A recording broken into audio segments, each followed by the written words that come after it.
We all know how overwhelming autism can be for children and their families. And this 3-year-old boy appears like he might be a classic case. He has tantrums, he can't stand loud noises, he doesn't like to be held.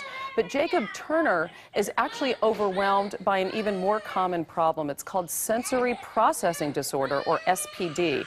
Jacob's mother, Jennifer Turner, and Dr. Lucy Jane Miller, author of Sensational Kids, Hope and Help for Children with Sensory Processing Disorder, are both joining us now to give us some insight in this. And good morning to both of you. Good morning. Good morning. Dr. Miller, what is sensory processing disorder, and how many children suffer from it?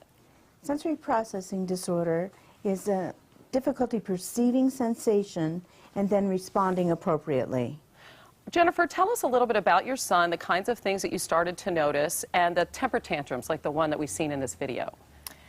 He's always had some gross motor delays. Jacob is a sweet little boy, a little late to walk, a little late to talk, but as he got a little older, around the age 3, he started getting more uncomfortable in social settings. He started to become more uncomfortable with loud sounds and those types of things. And what did you think that it was, Jennifer? Well, at first I wasn't sure, but then the bells started going off around 3. I was thinking, this is not your average typical child. And so that's when I started doing a little research on the internet, and which led me to sensory processing disorder. Dr. Miller, let's take a look at some of the symptoms here for parents, maybe to help them diagnose this perhaps in their child. We're going to take a look at some of the red flags for parents. And you say the first one is that the child doesn't like to be held. At what age might we see this manifest itself?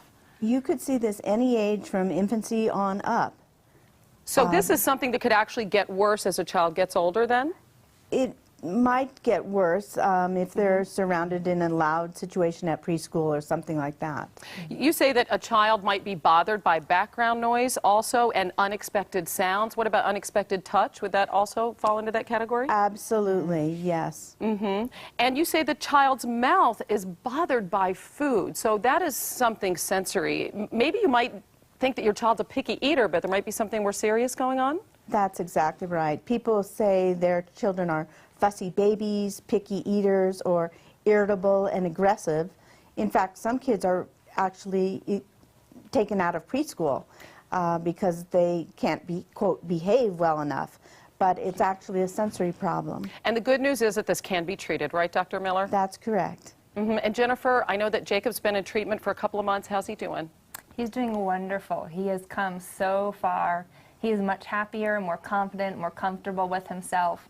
And we've really come a long way thanks to Dr. Miller's help. Well, I'm so happy for you for that. Jennifer Turner and Dr. Lucy Jane Miller, thanks. And again, we'll have more information on our website for any concerned parents out there. Thank you both. Thank you. Thank you. All right, in our next half hour, the master of rednecks and blue collars, Jeff Foxworthy, is with us live. We'll be right back. See, that's another big redneck trait. We buy something.